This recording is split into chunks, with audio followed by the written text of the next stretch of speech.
William, once a celebrated surgeon, now spent his days behind a coffee counter, haunted by the night that changed everything. William, 35, worked as a barista at a chain coffee shop in a bustling city. Every day he served dozens of people their coffee, yet no one knew he had lived a completely different life in the past.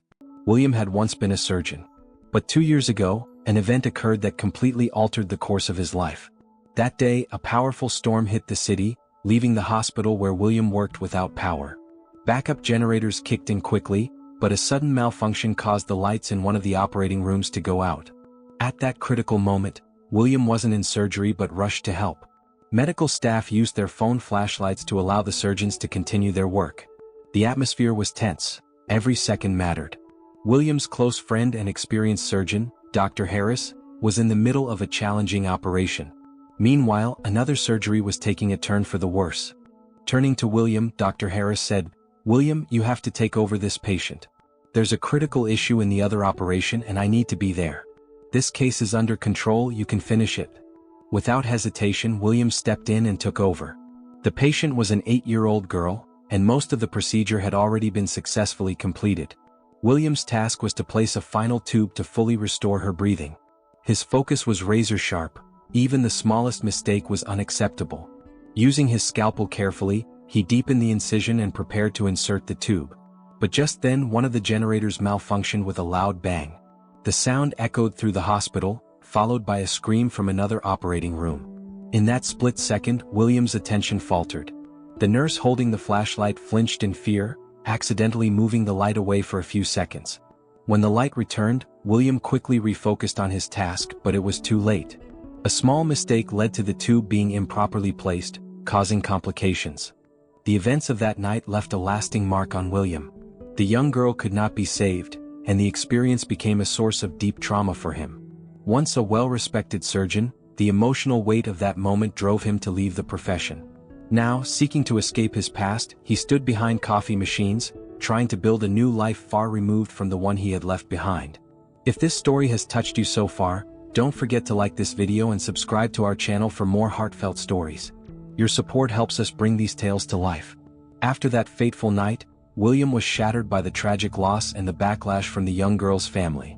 They blamed the mid-surgery handoff for her death and filed a lawsuit against the hospital. Despite his colleagues' support, William couldn't shake the guilt that consumed him daily. To protect Dr. Harris, he took full responsibility, ensuring his friend's career wouldn't be tarnished. "This was my failure," William declared in court. But the trauma and public scrutiny proved too much, and he left his career as a surgeon behind. The case gained national attention, leaving William exposed to media frenzy and public criticism. Unable to cope, he moved to a small, quiet town, changing his appearance and retreating into anonymity. There he found work as a barista at a chain coffee shop. Outwardly, his life seemed peaceful, but the memories of that night continued to haunt him. He severed ties with friends, avoided therapy, and isolated himself as an act of self-imposed penance. One snowy morning, William opened the coffee shop early, ready for another day of routine. Among the trickle of customers, a graceful woman in her mid-40s entered, her calm demeanor catching his attention. She ordered a black Americano, introducing herself as Elizabeth. As William handed her the coffee, he noticed a faint tremor in her hands. Probably nothing, he thought, but his instincts as a doctor lingered. The next day, Elizabeth returned at the same time, and William subtly observed her again. The slight tremors he'd seen the day before confirmed his suspicion. There might be more to her condition. For a moment he considered speaking up but stopped himself. "I'm not a doctor anymore," he reminded himself, the weight of his past silencing his instinct to help. As Elizabeth left, William felt restless. The hands that once saved lives now only served coffee, and the emptiness of that reality grew heavier with each passing day. The following afternoon the coffee shop was bustling. Outside, the snow fell steadily, blanketing the streets and muffling the sounds of the city. William worked quietly, focusing on the endless rhythm of orders and preparations. Just as the day seemed to settle into its usual routine, Elizabeth entered, her presence as composed and elegant as always. She removed her dark coat and walked to the counter with the slight tremor in her hands that William had come to notice. "A black Americano, please," she said softly. William prepared her drink, his mind briefly lingering on whether he should say something, but the moment passed, and he handed her the cup. Elizabeth took her usual seat by the window, gazing out at the snow-covered streets. Minutes later, a sudden commotion broke out at her table. Elizabeth's hands began to shake uncontrollably, her coffee cup slipping from her grasp and shattering on the floor. Before anyone could react, her head fell back and her body began to seize. The cafe fell silent for a moment, then erupted in panic. William's instincts took over instantly. He rushed to Elizabeth's side. "Elizabeth, I've got you," he said firmly, his voice cutting through the chaos. Turning to the other customers, he calmly reassured them, "Please stay calm. Everything is under control." Kneeling beside her, William gently moved her chair back and carefully laid her on the floor. He removed his jacket and placed it under her head to cushion her movements. Turning her onto her side, he ensured her airway was clear. His focus was unwavering as he monitored her breathing and made sure she wasn't at risk of further injury. "What's happening? Is she going to be okay?" a customer exclaimed, their voice trembling with fear. "This is an epileptic seizure," William explained in a steady tone. "It usually subsides on its own, but we need to give her space and stay vigilant." Within a minute, Elizabeth's seizure began to ease. William glanced at his watch, noting the duration. "It wasn't a prolonged episode, but she still needs medical attention," he said, signaling a nearby customer to call an ambulance. Elizabeth's eyes fluttered open, but her gaze remained distant and unfocused. "Take it easy," William said softly, waiting for her breathing to steady before continuing. When Elizabeth's eyes fluttered open, they were unfocused, her voice faint. "What happened?" she asked weakly. William smiled gently, his voice calm yet firm. "You had an epileptic seizure. It's important that you take this seriously and see a doctor for further evaluation." Elizabeth nodded slowly, her cheeks flushing with embarrassment. "Thank you," she whispered. As the paramedics arrived, William provided a concise explanation of the situation. "She had a brief epileptic seizure, but I've also observed slight tremors in her hands over the past few days. It could indicate early-stage Parkinson's or another underlying condition. She'll need further tests to determine the cause."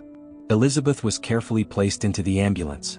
Before the doors closed, she turned back to look at William, her eyes brimming with gratitude. In that moment, William felt something stir deep within him, a flicker of the purpose he thought he'd lost forever.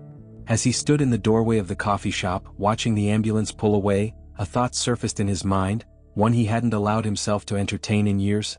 "I'm not a doctor anymore. But maybe, sometimes I can still do something." After that first seizure, Elizabeth couldn't stop thinking about William. His calm demeanor and professional handling of the situation had left a lasting impression on her. She began to sense that there was more to his quiet, reserved nature than he let on. Her curiosity eventually got the better of her, and one evening she decided to do some research online. Elizabeth was surprised by what she found, but also deeply moved. William, once a gifted surgeon who had saved countless lives, had left his profession after a devastating tragedy. As she read more, she couldn't help but feel a mix of admiration and sorrow. The man who had so effortlessly saved her life at the coffee shop had been carrying such a heavy burden. Knowing who he truly was deepened her interest in him. What began as gratitude transformed into a determination to help William find his way back to the extraordinary person he had been. The next morning, Elizabeth arrived at the coffee shop, her usual calm confidence masking the thoughts racing through her mind. When she approached the counter, she took a deep breath and said, "William, there's something I'd like to discuss with you." William glanced at her curiously. "Sure," he said, handing her the cup with her name scrawled across it. Elizabeth hesitated for a moment before continuing, "I'd like to invite you to our clinic. It's a small health center focused on public wellness. No surgeries or intense procedures, just basic healthcare, first aid, and counseling." William froze, her words hitting him like a wave. "Elizabeth, why are you asking me this? I'm not a doctor anymore," he said firmly, bitterness edging into his voice. His jaw tightened as he avoided her gaze. Elizabeth didn't flinch. Instead, she smiled softly, her voice steady and kind. "But here's what I know, William. When you helped me that day, you didn't act like someone who left medicine behind. You acted like a doctor. You saved my life. And I think this could be a step for you, a way to do what you're meant to do without the weight of your past holding you back." William's heart twisted. Her words stirred emotions he had tried so hard to bury. For a long moment, he stood in silence, battling the voices of doubt in his mind. Finally, he nodded, his voice barely above a whisper. "All right. But just for the small stuff." Working at the clinic felt surreal at first. For the first time in years, William found himself back in a healthcare environment, surrounded by patients seeking care. At first, he kept his interactions minimal, focusing on simple tasks like stitching minor cuts, checking blood pressure, and conducting children's checkups. Each small success felt like a tiny step toward healing, though he remained cautious about letting his guard down. Elizabeth was always nearby, offering gentle encouragement. "We're just helping people here, William," she would remind him. "No big decisions. No heavy responsibilities. Just compassion and care." Slowly but surely, William began to find a rhythm. The hands that had once trembled with self-doubt started to steady. As he worked, he began to rediscover not only his skills but also the quiet joy of making a difference in people's lives. The clinic became a safe space for him, a place where he could contribute without the fear of past mistakes overshadowing his every move. One quiet afternoon, the clinic buzzed with its usual activity. William was finishing a routine checkup for a young boy when the calm was shattered by a loud shout from outside. The door burst open and a man stumbled in carrying a woman in his arms. Blood stained her clothes and her breathing was shallow. "There was a car accident," the man exclaimed, his voice frantic. "We couldn't wait for an ambulance." William's body stiffened. As he stitched the wound, his hands trembled for a fleeting moment. Memories of his last surgery clawed at the edges of his mind, but he steadied himself, focusing on the woman's shallow breaths. He could feel the familiar weight of fear pressing down on his chest, his mind flashing back to the operating room that had changed his life forever. He froze for a heartbeat, his hands gripping the edges of the examination table. Then Elizabeth's voice broke through his spiraling thoughts. "William, you can do this," she said, her tone firm yet gentle, her eyes locked onto his. "She needs you." Her words grounded him. Taking a deep breath, William forced himself to focus. He moved swiftly, gathering supplies while assessing the woman's condition. The bleeding was severe and her blood pressure was dropping fast. With steady hands, he sutured the wound to stop the bleeding and stabilized her vitals. The procedure was dangerously close to surgery, but William didn't waver. He worked with precision and purpose, his confidence growing with each passing second. By the time the ambulance arrived, the woman's condition had stabilized. The paramedics commended William's swift and skilled intervention as they prepared to transport her to the hospital. For the first time in years, William felt a glimmer of pride, not for himself, but for being able to save a life. That evening, as the snow fell softly outside, Elizabeth and William sat together in the quiet clinic. Elizabeth's gaze was warm and steady as she spoke. "You know, today you saved a life," she said, her voice almost a whisper. William lowered his head, a faint smile tugging at his lips. "It's been a long time since I've done that," he admitted, his voice filled with a mix of relief and vulnerability. Elizabeth reached out, her hand resting gently on his. "This is who you are, William. You were born to save people. Denying that doesn't just hurt you, it denies the world of the gift you have. I think it's time for you to believe in yourself again." Her words lingered in the air, wrapping around William like a warm embrace. For the first time he felt the weight of his guilt begin to lift.